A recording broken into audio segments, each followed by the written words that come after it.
राज्यसभा में बिल को क्या हरी झंडी मिल जाएगी?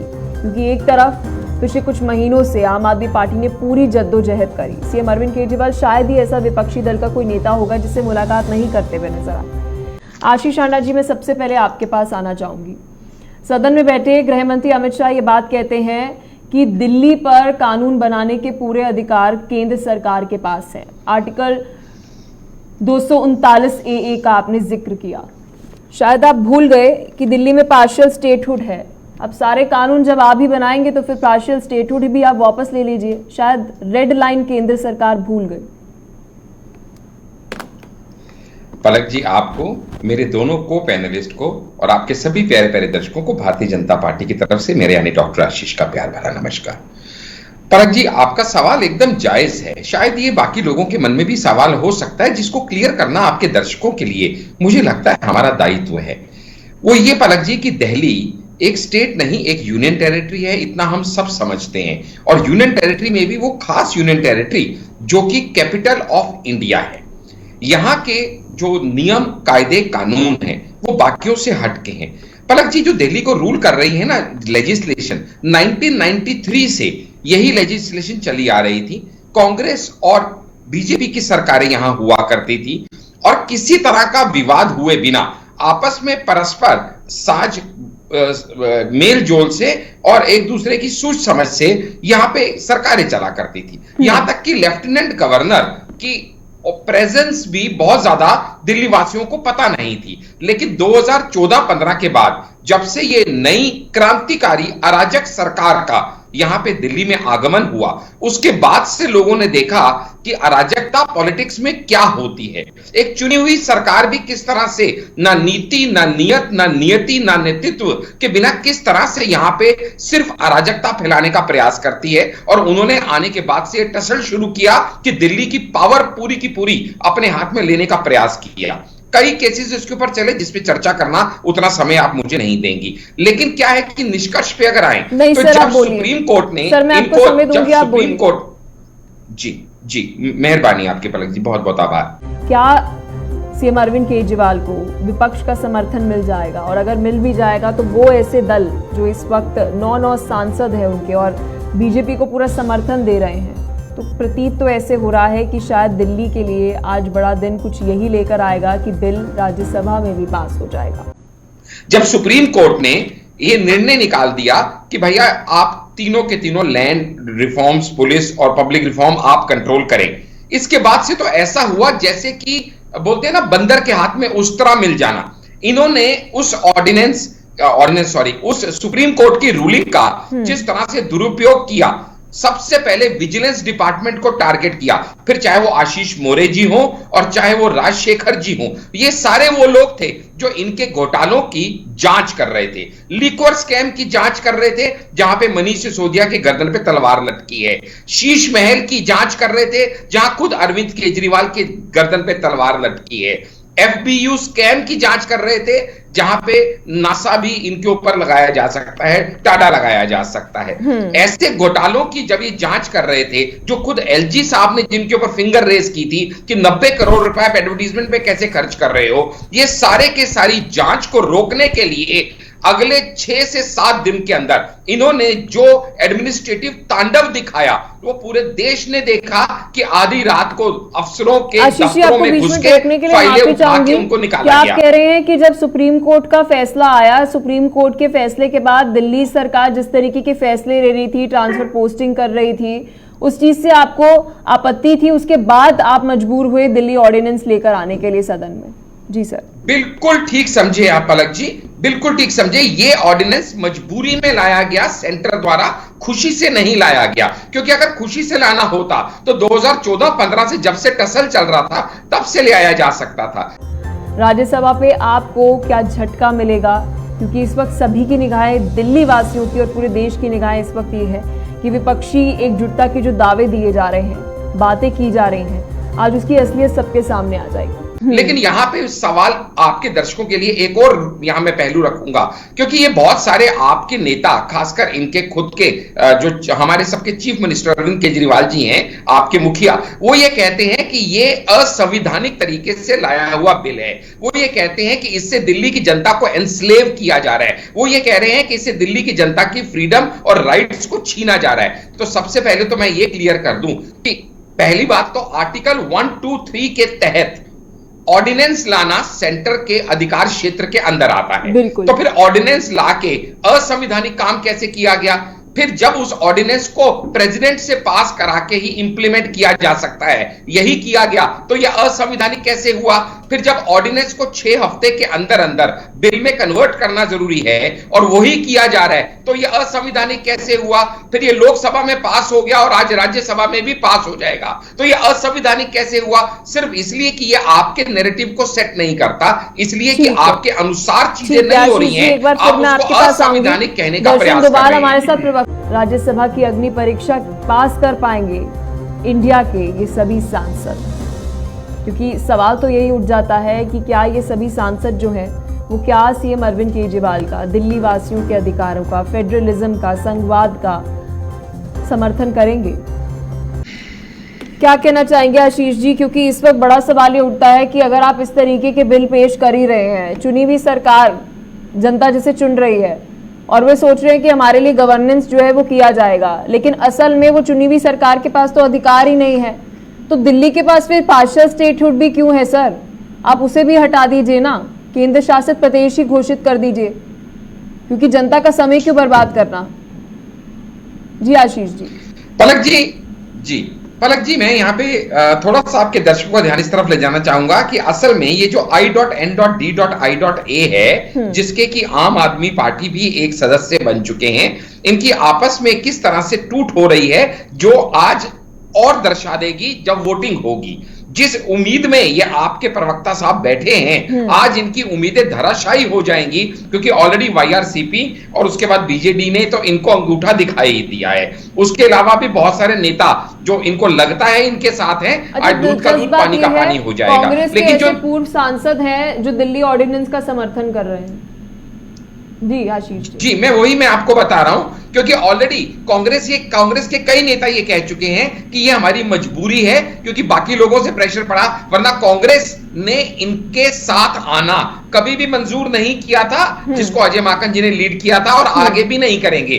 क्यों? क्योंकि असल में लड़ाई इनकी और कांग्रेस के बीच की आपस की है। ये सिर्फ सुलह दिखाई जा रही है, असल में नहीं है, क्योंकि कांग्रेस का बेड़ा गर्क पंजाब हो या दिल्ली में हो, ये आम आदमी पार्टी ने किया है, इसलिए वो इसको भूल नहीं सकते। जितना इन्होंने उनको गालियां दी हैं, जितना उनके शीला दीक्षित के खिलाफ पे 800 पेज के इन्होंने पन्ने के वो सबूत बनाए थे, वो और किसी ने नहीं बनाए। जितने आंदोलन इन्होंने उनके खिलाफ किए, किसी ने नहीं किए। तो असल में इस समय सिर्फ ये एक दूसरे को ऊपर से जो कहते हैं ना ठगबंधन, एक मन को भुलावा है इनका कि हमारे साथ बहुत लोग हैं। अब किसे मिलेगा दिल्ली की सेवा का मौका? चुनी हुई सरकार को या फिर केंद्र सरकार, जो ये बात कहती है कि 3/4 संपत्ति दिल्ली की इस वक्त केंद्र के हाथ में है, तो केंद्र के पास ही पूरे अधिकार होने चाहिए कि वह वहां पर कंट्रोल रखे, वहां के अधिकारियों से जवाबदेही ले। वरना असल में आप ये देखेंगे तो इन्होंने, इनके ठगबंधन ने ऑलरेडी लोकसभा में इस समय सिर्फ 24% काम हुआ है पलक जी, राज्यसभा में सिर्फ 47% काम हुआ है, और जहां पे 31 बिल इंट्रोड्यूस होने चाहिए थे, इन लोगों की I.N.D.I.A की अराजकता की वजह से अभी तक सिर्फ 18 बिल टेबल हो चुके हैं, जिनमें से लोकसभा में 15 पास हुए हैं, राज्यसभा में 12, और टोटल सिर्फ 9 बिल पास हुए हैं। तो भारत की जनता देख रही है कि जहां किसी भी बिल को पास करने के टाइम पे इनको मणिपुर याद आ जाता है, लेकिन जब दिल्ली ऑर्डिनेंस का बिल लोकसभा में होता है तो 4 घंटे डिबेट। सर, आपने मेरे तरीके से ऑर्डिनेंस बिल लेकर आए रहे हैं और कह रहे हैं कि एलजी के पास अधिकार होंगे ट्रांसफर पोस्टिंग और अकाउंटेबिलिटी को लेकर, कौन सा अधिकारी कहां बैठेगा ये एलजी डिसाइड करेंगे। तो सर, आपने पार्शियल स्टेटहुड भी क्यों रखी है ना, यूटी घोषित कर दीजिए। जनता का समय क्यों बर्बाद कर रहे हैं जब चुनी हुई सरकार के पास अधिकार ही नहीं है? ऐसा है, मैं ये नहीं कह रही सर ये असंवैधानिक है, मैं ये बोल रही हूँ कि प्रैक्टिकल बात कर रही हूँ सर मैं।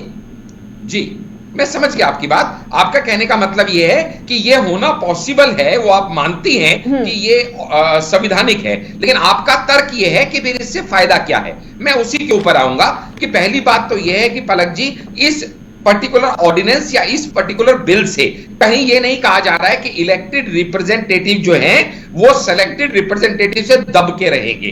कहीं यह नहीं कहा जा रहा कि इलेक्टेड रिप्रेजेंटेटिव की पावर्स ली जा रही हैं। ये सिर्फ ये कहा जा रहा है कि उनका ट्रांसफर और पोस्टिंग जो है, क्योंकि ये यूनियन टेरिटरी है प्लस कैपिटल ऑफ इंडिया है, तो इसलिए वो सेंटर रूल्ड होगा और वहां पे भी एक प्रॉपर कमेटी बना दी गई है जो आपको अच्छे से पता है कि उस कमेटी का हेड चेयरपर्सन भी आम आदमी पार्टी की बेस्ट।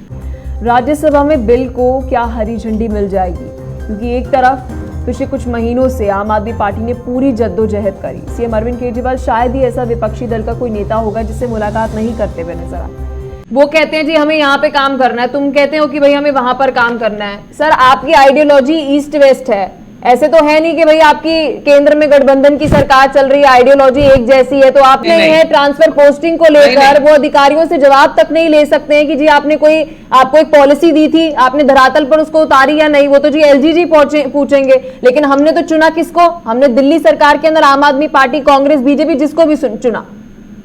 अकाउंटेबिलिटी तो सर उनकी होनी चाहिए ना। आप जनता का समय बर्बाद कर रहे हैं सर। यूटी घोषित कर दीजिए ना। मैं यहाँ पे आपको यही पलक जी आपके और आपके ऑडियंस को क्लियर करना चाहता हूं कि यहाँ पे जो ये बिल या ये ऑर्डिनेंस जो आया, ये बिटवीन बीजेपी एंड आप नहीं है, जो आपने कहा आपकी आइडियोलॉजी नहीं है। ये between Delhi government and central government है। यानी एक बार अगर ये बिल आ जाता है सर, सेंट्रल और भले सेंटर में कांग्रेस हो, डबल इंजन की सरकार की बात करते हैं ना, ये बिल सर आप डबल इंजन की सरकार की बात करते हैं कि जी डबल इंजन की सरकार है। यूपी में बैठे योगी आदित्यनाथ मुलाकात कर रहे हैं प्रधानमंत्री नरेंद्र मोदी से, मिलकर फैसले लिए जा रहे हैं, एक आइडियोलॉजी के अनुरूप जो है वो चल रहे हैं।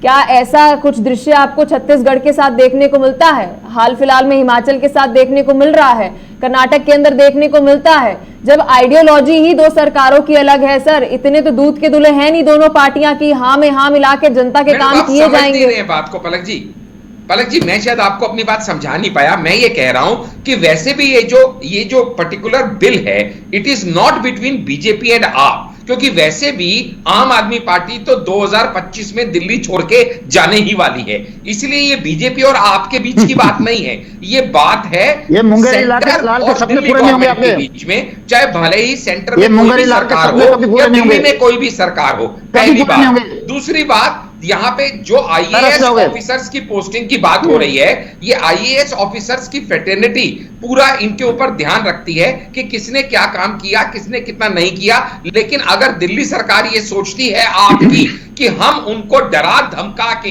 अपने हिसाब से काम कर लेंगे, जैसे इन्होंने अभी 437 लोगों को रख लिया था जिनको एलजी ने अभी निष्कासित कर दिया, जिस तरह से ये लोगों को डरा धमका के अपने कुकृत्य के ऊपर पर्दा डालना चाहते हैं कि विजिलेंस डिपार्टमेंट हमारे हाथ में आ जाए ताकि हमारी कोई काली कांडी बाहर ना आए, तो वो ऐसा होने नहीं दिया जाएगा।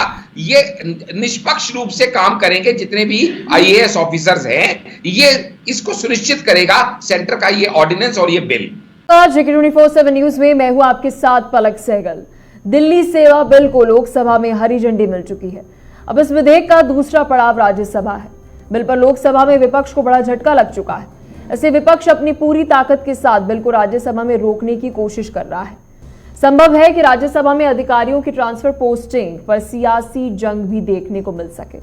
3 अगस्त को इंडिया के सदस्यों के बायकॉट के बाद विधेयक को लोकसभा में ध्वनिमत के पास किया गया है। दिल्ली में जारी अध्यादेश विवाद में आज सबसे बड़ा और अहम मोड़ आ गया है। वहां विपक्षी गठबंधन इंडिया की अग्नि परीक्षा होगी। राज्यसभा में आंकड़ों के गणित को समझा जाए तो आम आदमी पार्टी को बड़ा सियासी झटका शायद लग सकता है। बिल को रोकने के लिए विपक्ष रणनीति तैयार करने में लगा है। तो 10 बजे इंडिया के सभी सदस्यों ने खड़गे की अध्यक्षता में एक बैठक रखी है, जिसमें राज्यसभा में बिल को कैसे रोका जाए इस पर मंथन किया जाएगा। लोकसभा में मिले झटके के बाद से आप अलर्ट मोड पर नजर आ रहा है।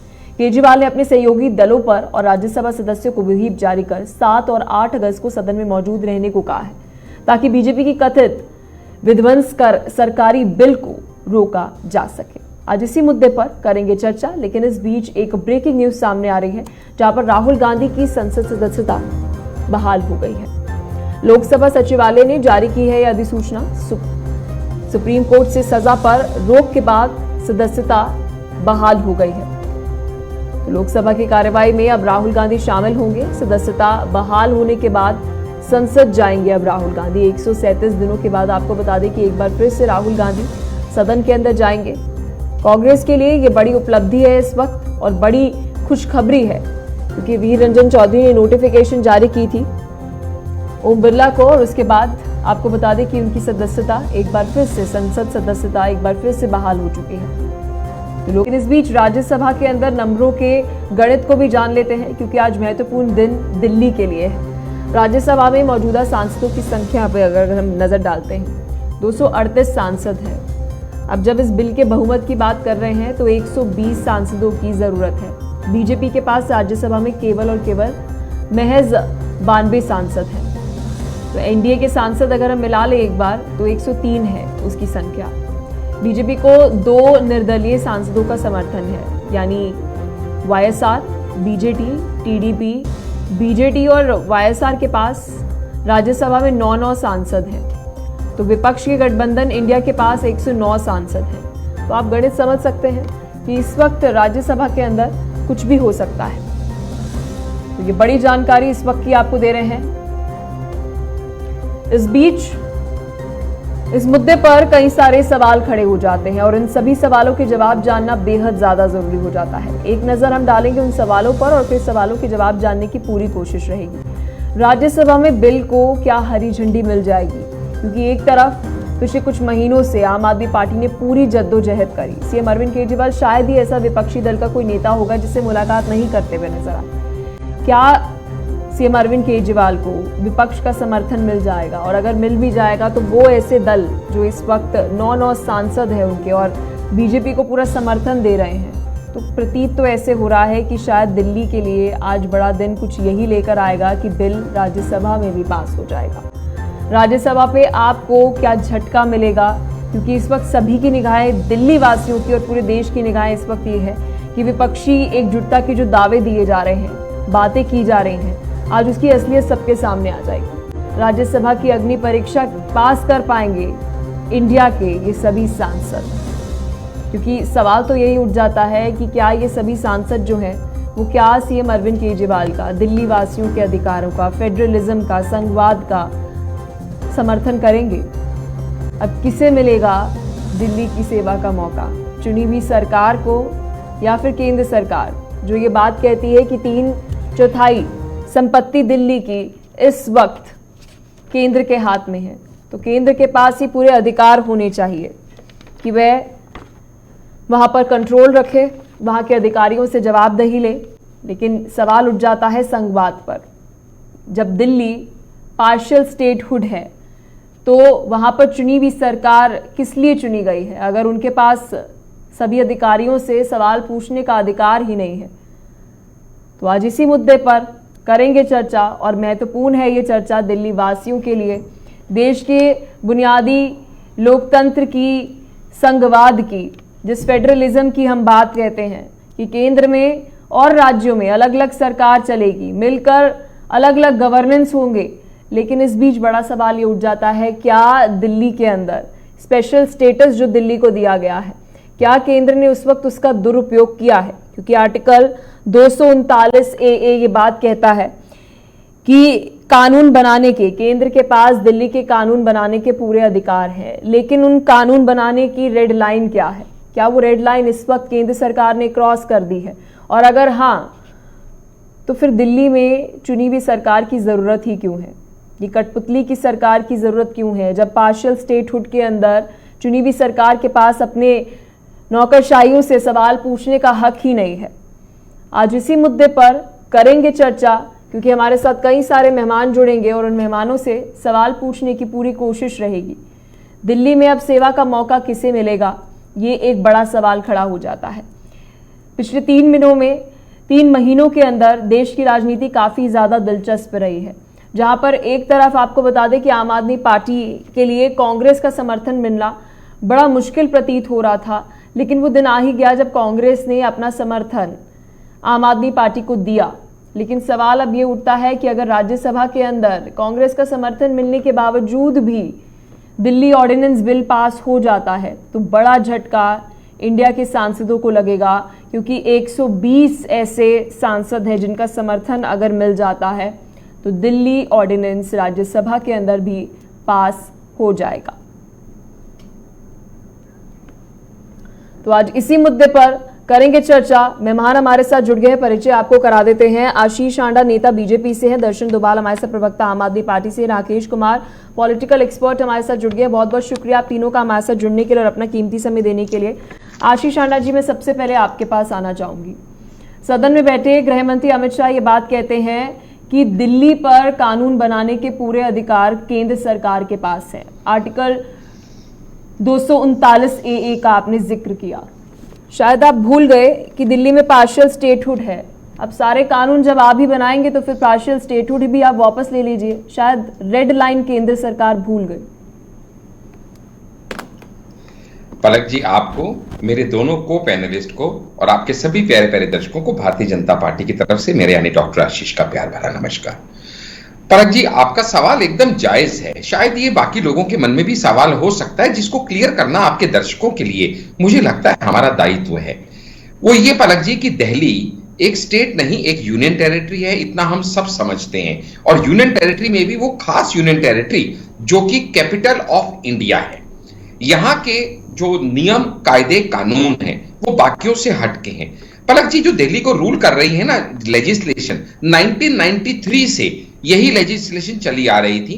कांग्रेस और बीजेपी की सरकारें यहां हुआ करती थी और किसी तरह का विवाद हुए बिना आपस में परस्पर साझ मेल जोल से और एक दूसरे की सूझ समझ से यहां पे सरकारें चला करती थी। यहां तक कि लेफ्टिनेंट गवर्नर की प्रेजेंस भी बहुत ज्यादा दिल्ली वासियों को पता नहीं थी। लेकिन 2014-15 के बाद जब से ये नई क्रांतिकारी अराजक सरकार का यहां पे दिल्ली में आगमन हुआ, उसके बाद से लोगों ने देखा कि अराजकता पॉलिटिक्स में क्या होती है। एक चुनी हुई सरकार भी किस तरह से ना नीति, ना नियत, ना नियति, ना नेतृत्व के बिना किस तरह से यहां पे सिर्फ अराजकता फैलाने का प्रयास करती है। और उन्होंने आने के बाद से टसल शुरू किया कि दिल्ली की पावर पूरी की पूरी अपने हाथ में लेने का प्रयास किया। कई केसेस इसके ऊपर चले जिस पे चर्चा करना उतना समय आप मुझे नहीं देंगी। लेकिन क्या है कि निष्कर्ष पे अगर आए तो जब सुप्रीम कोर्ट ने इनको, जब सुप्रीम कोर्ट, जी मेहरबानी आपके पलक जी, बहुत बहुत आभार। जब सुप्रीम कोर्ट ने यह निर्णय निकाल दिया कि भैया आप तीनों के तीनों लैंड रिफॉर्म्स, पुलिस और पब्लिक रिफॉर्म आप कंट्रोल करें, इसके बाद से तो ऐसा हुआ जैसे कि बोलते हैं ना बंदर के हाथ में उस्तरा मिल जाना।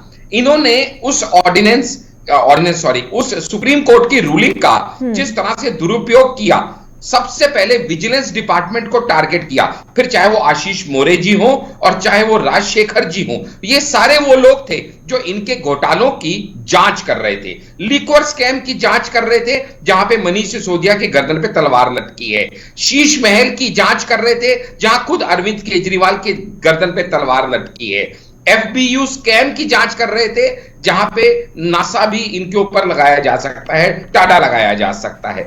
ऐसे घोटालों की जब ये जांच कर रहे थे, जो खुद LG साहब ने जिनके ऊपर फिंगर रेस की थी कि 90 करोड़ रुपए आप एडवर्टीजमेंट पे कैसे खर्च कर रहे हो, ये सारे के सारी जांच को रोकने के लिए अगले 6 से 7 दिन के अंदर इन्होंने जो एडमिनिस्ट्रेटिव तांडव दिखाया वो पूरे देश ने देखा कि आधी रात को अफसरों के दफ्तरों में घुस के फाइलें उठा के उनको निकाला गया। आप कह रहे हैं कि जब सुप्रीम कोर्ट का फैसला आया, सुप्रीम कोर्ट के फैसले के बाद दिल्ली सरकार जिस तरीके के फैसले ले रही थी, ट्रांसफर पोस्टिंग कर रही थी, उस चीज से आपको आपत्ति थी, उसके बाद आप मजबूर हुए दिल्ली ऑर्डिनेंस लेकर आने के लिए सदन में?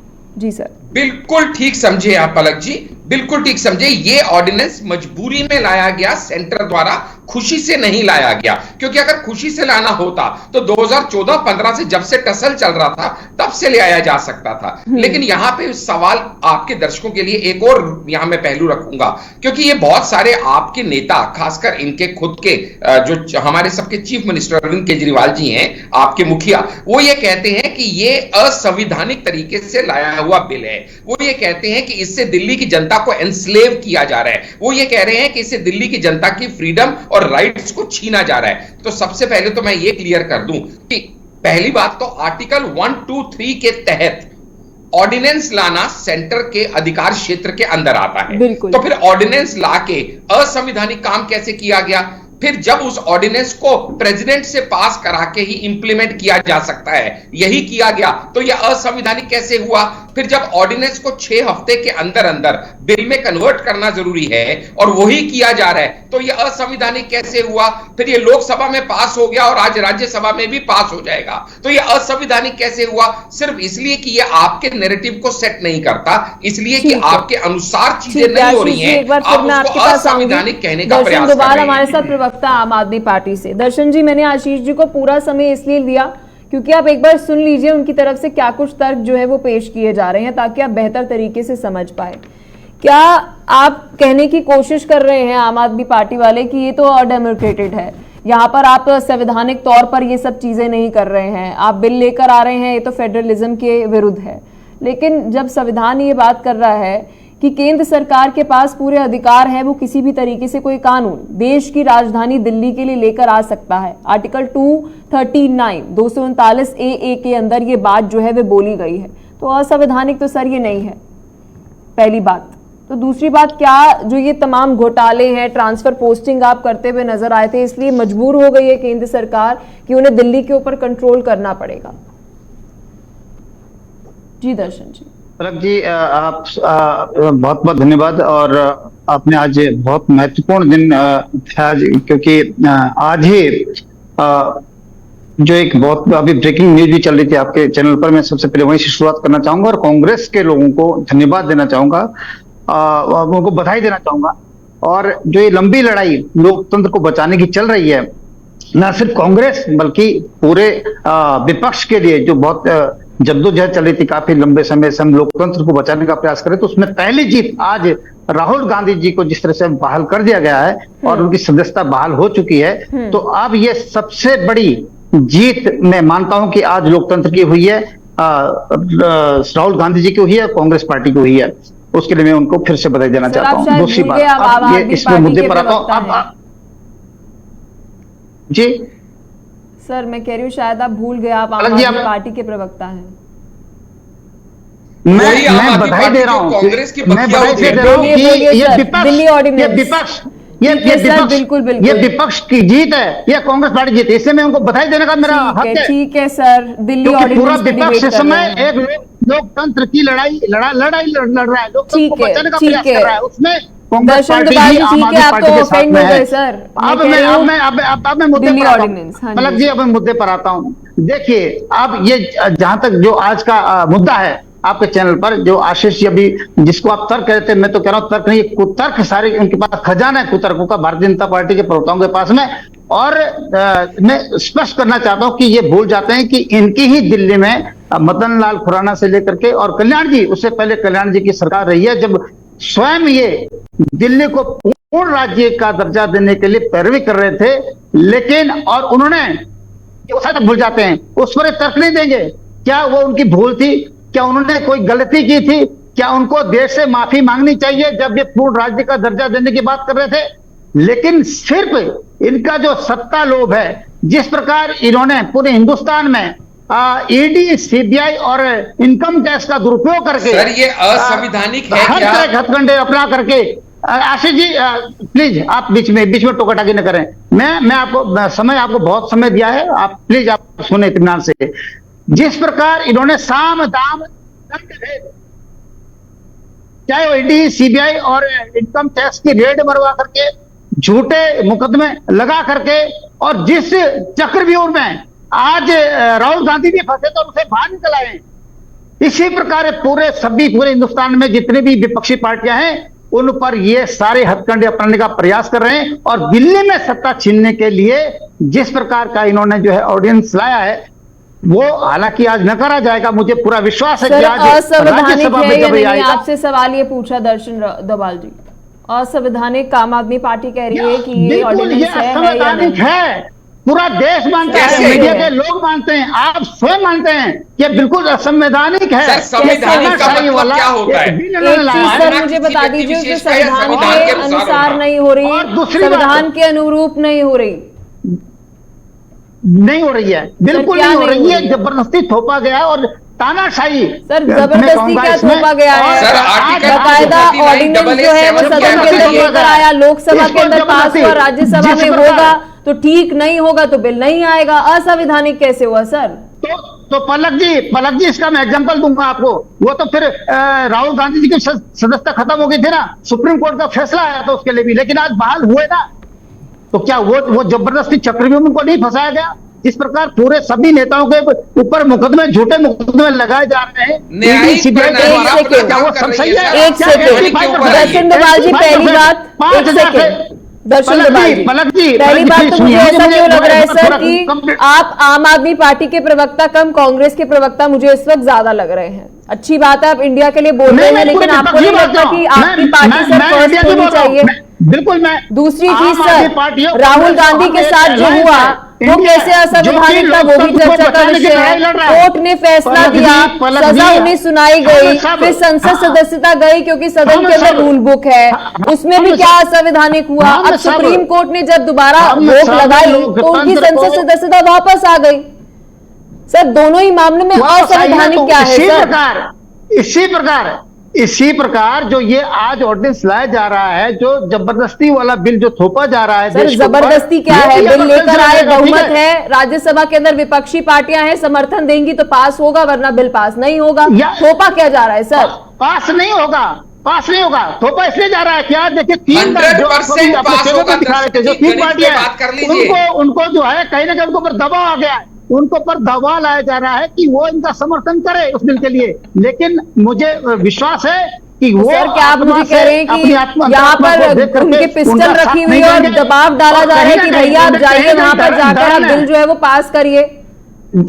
सर एनडीए तो करेगा समर्थन, बिल्कुल, बाकी पार्टियां अगर समर्थन करेंगी तो इसमें आप क्या कह सकते हैं? आप एक तरफ कह रहे हैं असंवैधानिक है, फिर आप कह रहे हैं दबाव बनाया जा रहा है। कौन सा दबाव बनाया जा रहा है सर?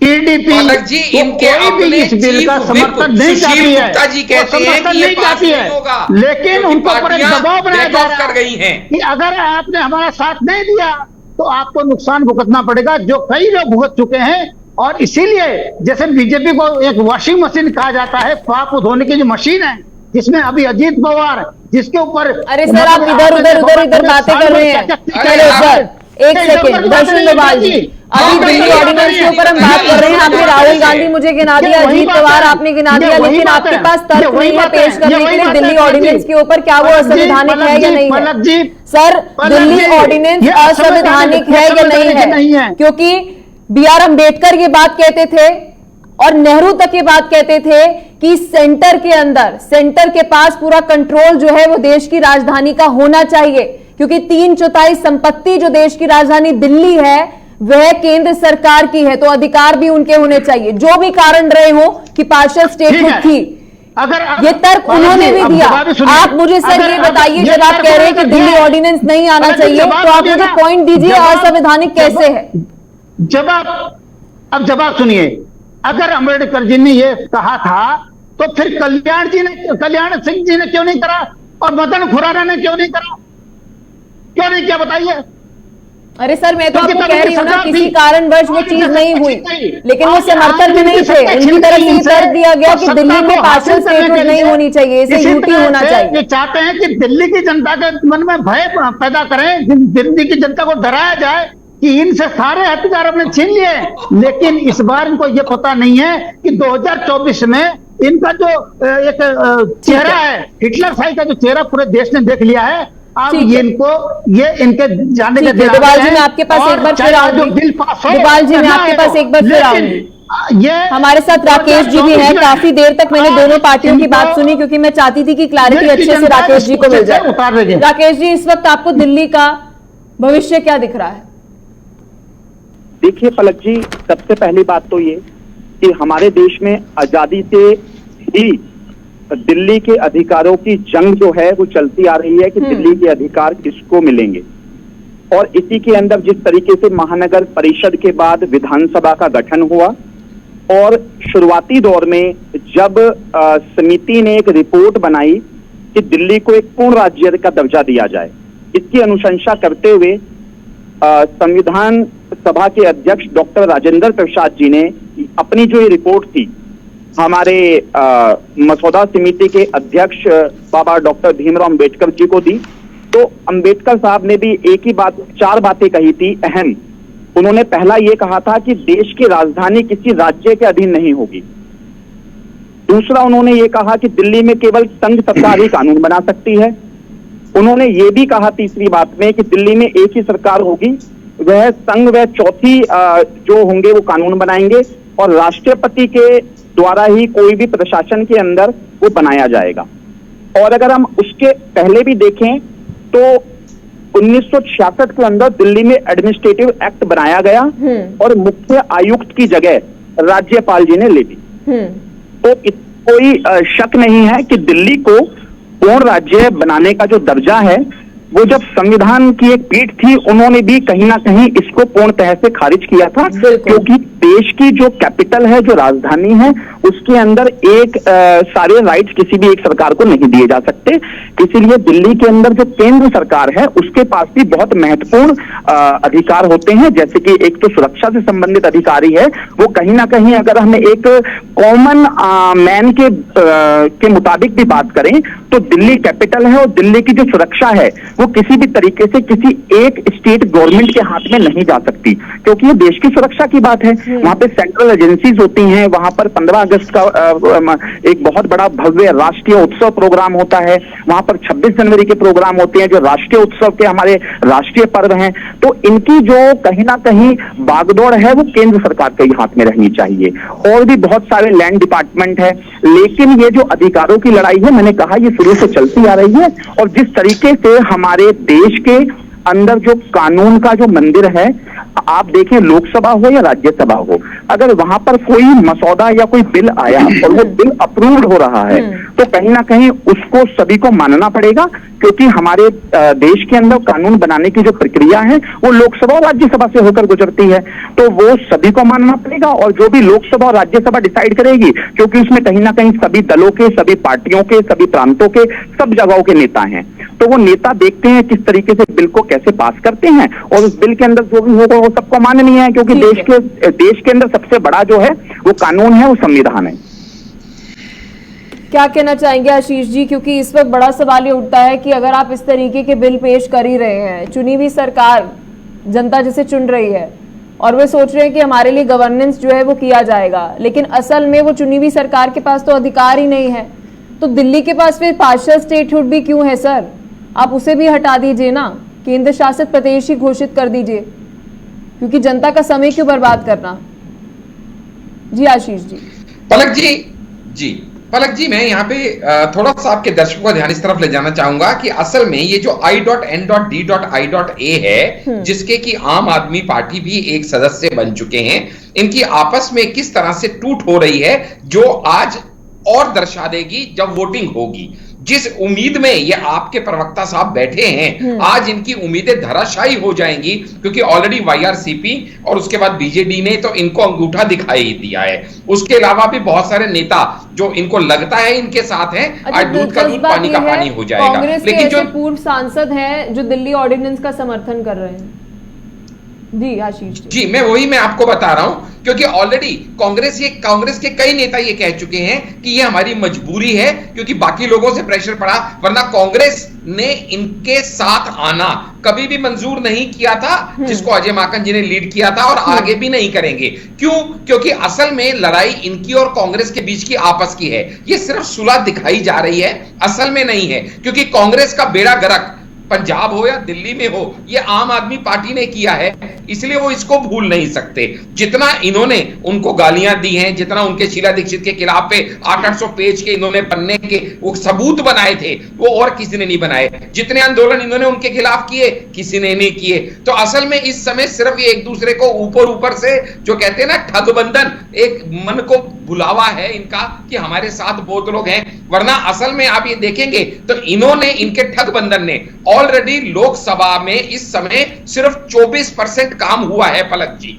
राज्यसभा में सिर्फ 47% काम हुआ है, और जहां पे 31 बिल इंट्रोड्यूस होने चाहिए थे, इन लोगों की I.N.D.I.A की अराजकता की वजह से अभी तक सिर्फ 18 बिल टेबल हो चुके हैं, जिनमें से लोकसभा में 15 पास हुए हैं, राज्यसभा में 12 और टोटल सिर्फ 9 बिल पास हुए हैं। तो भारत की जनता देख रही है कि जहां किसी भी बिल को पास करने के टाइम पे इनको मणिपुर याद आ जाता है, लेकिन जब दिल्ली ऑर्डिनेंस का बिल लोकसभा में होता है तो 4 घंटे डिबेट होती है, तब इनको याद नहीं आता कि हम मणिपुर के अलावा किसी और बिल पे बात नहीं लेकर आए रहे हैं और कह रहे हैं कि एलजी के पास अधिकार होंगे ट्रांसफर पोस्टिंग और अकाउंटेबिलिटी को लेकर, कौन सा अधिकारी कहां बैठेगा ये एलजी डिसाइड करेंगे। तो सर आपने पार्शियल स्टेटहुड भी क्यों रखी है ना, यूटी घोषित कर दीजिए, जनता का समय क्यों बर्बाद कर रहे हैं जब चुनी हुई सरकार के पास अधिकार ही नहीं है। ऐसा है, मैं ये नहीं कह रही सर ये असंवैधानिक है, मैं ये बोल रही हूँ कि प्रैक्टिकल बात कर रही हूँ सर मैं बहुत।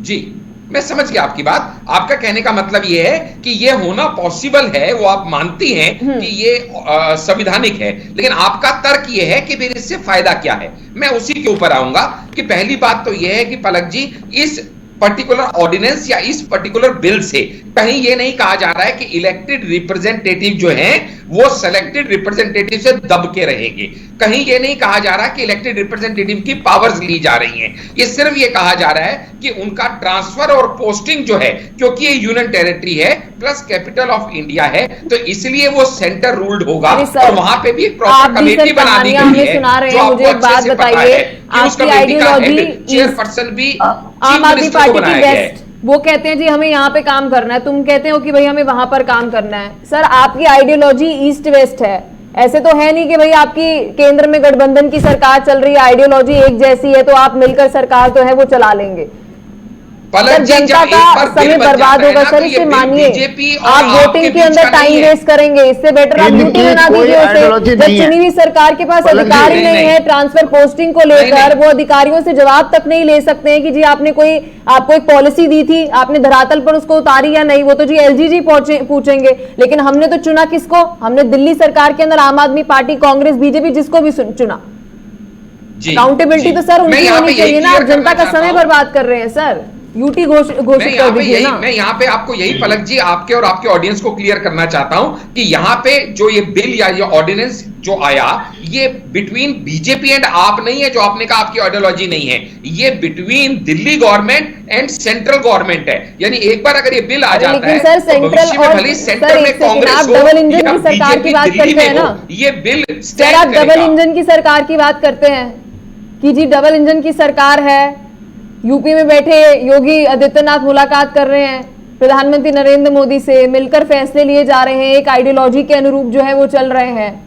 क्या ऐसा कुछ दृश्य आपको छत्तीसगढ़ के साथ देखने को मिलता है? हाल फिलहाल में हिमाचल के साथ देखने को मिल रहा है, कर्नाटक के अंदर देखने को मिलता है, जब आइडियोलॉजी ही दो सरकारों की अलग है। सर इतने तो दूध के दूल्हे हैं नहीं दोनों पार्टियां की हाँ में हाँ मिला के जनता के काम किए जाएंगे। बात को पलक जी मैं शायद आपको अपनी बात समझा नहीं पाया। मैं ये कह रहा हूं कि वैसे भी ये जो पर्टिकुलर बिल है, it is not between BJP and आप, क्योंकि वैसे भी आम आदमी पार्टी तो 2025 में दिल्ली छोड़ के जाने ही वाली है, इसलिए ये बीजेपी और आपके बीच की बात नहीं है, ये बात है ये मुंगेरी लाल के सपने पूरे नहीं होंगे आपके बीच में, चाहे भले ही सेंटर में कोई भी सरकार हो या दिल्ली में कोई भी सरकार हो। पहली बात। दूसरी बात, यहाँ पे जो आईएएस ऑफिसर्स की पोस्टिंग की बात हो रही है, ये आईएएस ऑफिसर्स की फ्रेटर्निटी पूरा इनके ऊपर ध्यान रखती है कि किसने क्या काम किया, किसने कितना नहीं किया। लेकिन अगर दिल्ली सरकार ये सोचती है आपकी कि हम उनको डरा धमका के अपने हिसाब से काम कर लेंगे, जैसे इन्होंने अभी 437 लोगों को रख लिया था जिनको एलजी ने अभी निष्कासित कर दिया, जिस तरह से ये लोगों को डरा धमका के अपने कुकृत्य के ऊपर पर्दा डालना चाहते हैं कि विजिलेंस डिपार्टमेंट हमारे हाथ में आ जाए ताकि हमारी कोई काली कांडी बाहर ना आए, तो वो ऐसा होने नहीं दिया जाएगा। ये निष्पक्ष रूप से काम करेंगे जितने भी आईएएस ऑफिसर्स हैं, ये इसको सुनिश्चित करेगा सेंटर का ये ऑर्डिनेंस और ये बिल। पलक जी इस बीच दर्शन दोबाल जी आगे की राह क्या है? जवाब देने का जी दर्शन दोबाल जी आगे की राह क्या है? ये डराने धमकाने की जो बात कर रहे थे, अभी शायद ये भूल जाते कल मीनाक्षी लेखी के मुंह से क्या निकल पड़ा था, जो शायद कहना नहीं चाहते, इनका जो रूप है वो बाहर निकल रहा है देश के सामने। जो धमकी दी थी पूरे संसद के अंदर कि अगर ज्यादा हल्ला किया तो तुम्हारे ऊपर ईडी सीबीआई लगा दी जाएगी। संसद में कल संसद में मीनाक्षी लेखी के मुंह से निकला था। आपको याद है कि आपने वो बयान देखा? ये डराने धमकाने की बात करें, ये काम डराने धमकाने को तो बीजेपी आई डरा धमका करके, क्योंकि इनके पास कोई कहीं भी इनका आज तक पूरा सफाया हो गया होता अगर ये ईडी सीबीआई और आईटी का इस्तेमाल न करती। अभी आईना दिखा दिया कर्नाटक ने, उनको पंजाब ने दिखा दिया है। और दिल्ली की बात कर रहे हैं, दिल्ली में 2025 में मैं बीच में बोल सकता था। कौन से आईने की बात करते हैं आप? आशीष जी एक सेकंड सुन लीजिए, आशीष जी एक बार सुन लीजिए। बीच में ना बोले, बीच में इंटरप्ट ना करें। आप पहले इस बात को समझे कि जब हम आपको इत्मीनान सुन रहे थे तो आप भी सुना करते, थोड़ा संयम रखें। सर बोलिए, आपके अंदर संयम नहीं है। बोलिए, बीजेपी के प्रताओं की प्रॉब्लम है, ये सभी जगह प्रॉब्लम है इनकी, आज यहाँ पर नहीं है। तो मैं ये कह रहा था, ये दिल्ली का जो मुंगेरी लाल के सपने जो अभी करीब जो है 12 साल से अधूरे रह गए, ये कभी पूरे नहीं होंगे। और आप दिल्ली से आम आदमी पार्टी की जानने की बात करें, आम आदमी पार्टी तो उगता सूरज है जो पूरे देश में फैल रहा है और इतनी तेजी से फैल रहा है जिससे राष्ट्रीय पार्टी का दर्जा हासिल करने में क्या विश्व रिकॉर्ड बनाया है। अब फिर वही बात होगी, मतलब बर्दाश्त नहीं कर पा रहे। यही दिक्कत है तुम में। ये बीजेपी के लोगों में बड़ी प्रॉब्लम है, बीमारी है ये बीजेपी प्रवक्ताओं की बीमारी है, नहीं झेल पाते बेचारे, क्या करेंगे? आदत से मजबूर है ना, मजबूर हो आदत से। सुनिए, भारतीय जनता पार्टी का अब जाने का समय आ चुका है, इस बात को लिख लीजिए। दोबारा जब डिबेट में बैठूंगा आपके साथ में अगले साल। सर फिलहाल ये बताओ आज कैसे रोकोगे बिल को, और ये बताओ आज हमारा ये बिल नकारा जाएगा, मुझे पूरा विश्वास है। जो 20 साल से 3 पार्टियों के हैं, नंबर गिनवा दो जरा। आप एक काम करो, आप 120 नंबर गिनवा दो। कहा गया है वो सारे के सारे लोग इंडिया के पक्ष में, इंडिया के पक्ष में और केजरीवाल के पक्ष में वोटिंग करेंगे।